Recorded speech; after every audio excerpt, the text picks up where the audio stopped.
selamat datang di podcast Hal Talks. Saya Rizka bersama Tika Mutia. Nah, hari ini kita akan mengajak kalian untuk berkeliling dunia dengan tema yang super menarik nih, yaitu Global Health Diplomasi. Nah, siapa bilang nih diplomasi harus selalu serius? Di Hal Talks kita akan membahas bagaimana negara-negara bekerja sama untuk menjaga kesehatan kita semua dengan cara yang menyenangkan. Oke, tanpa berlama-lama lagi, kita akan membahas dan berpetualangan kita di Global Health Diplomasi. Let's go!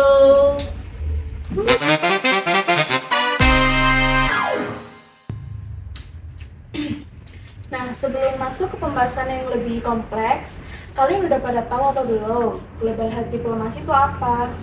Kira-kira apa sih Global Health Diplomasi ini? Nah, jadi Global Health Diplomasi itu merupakan bentuk diplomasi yang membahas isu-isu kesehatan lintas negara dan biasanya kerjasamanya itu dilakukan secara internasional. Aku juga mau nambahin nih, aku tadi searching terkait topik hari ini ya. Menurut Profesor Ilona Kisbert yang merupakan salah satu akademisi terkemuka di Graduate Institute of International and Diplomatic Studies, mendefinisikan bahwa global health diplomasi adalah proses negosiasi multi-level, multi-aktor yang bertujuan membentuk serta mengelola kebijakan kesehatan global. Jadi di sini diplomasi bukan hanya dilakukan oleh negara, tapi yang dipilih oleh organisasi internasional, sektor swasta, serta masyarakat sipil. Karena yang kita lihat di area globalisasi sekarang ya, kesehatan nggak bisa dilihat secara lokal saja, tapi juga harus diperhatiin secara kolektif global gitu.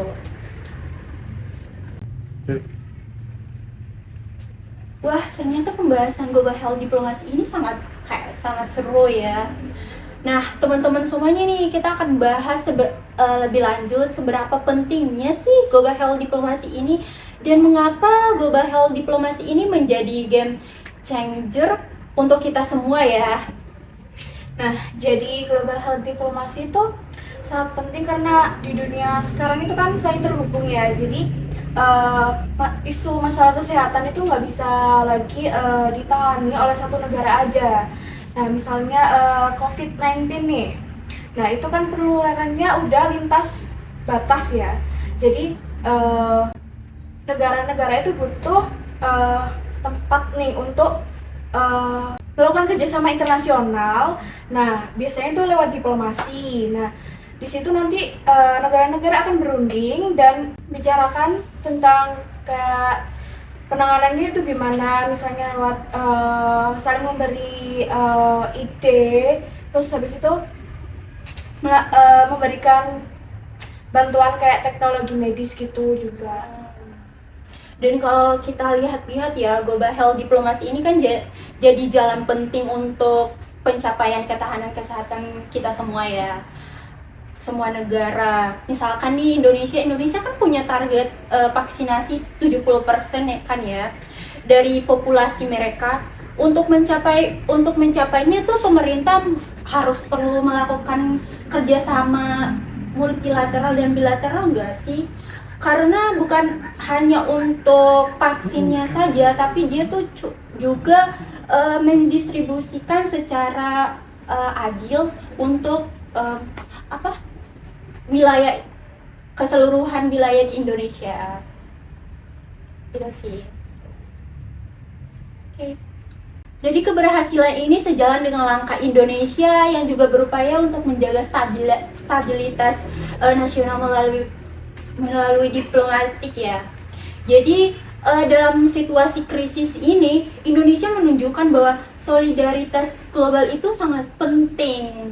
Diplomasi kesehatan pun tidak hanya menjadi alat bantu sementara doang. Mereka tuh harus berkembang menjadi instrumen strategis gitu loh dalam memastikan roda ekonomi, sosial maupun pendidikan yang terus berjalan.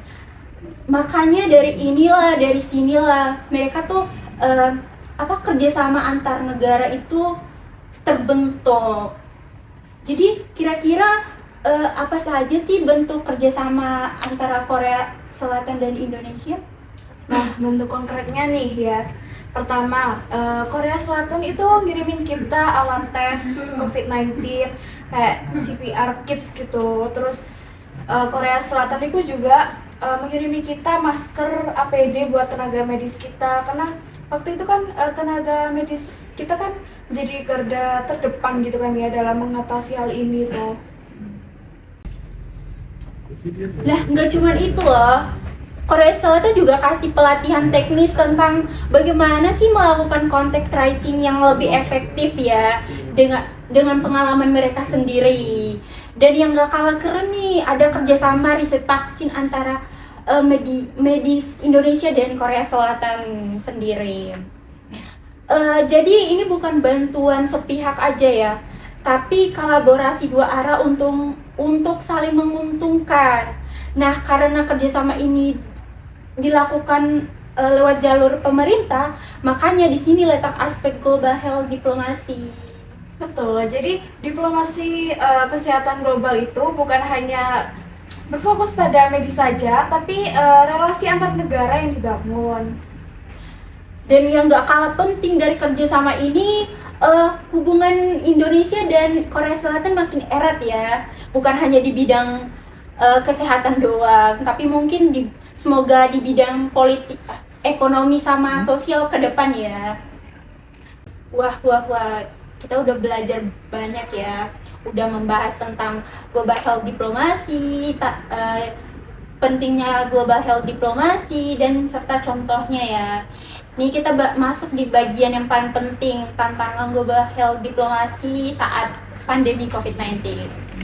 Nah betul, jadi pandemi COVID-19 itu kan muncul saat kerjasama global, terutama multilateral itu kondisinya lagi nggak solid nih.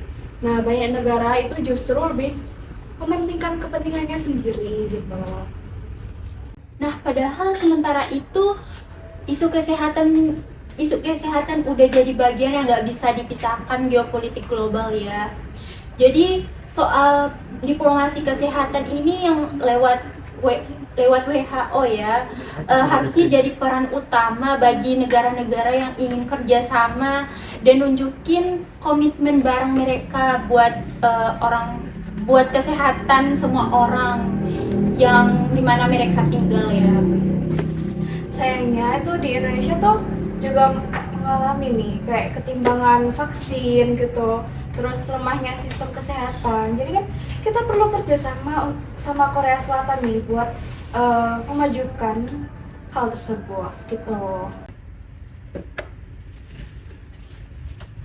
Nah kita kan udah bahas tantangannya nih ya tadi. Nah sekarang kita lihat ke depan nih, masa depan global health diplomasi itu kayak gimana sih?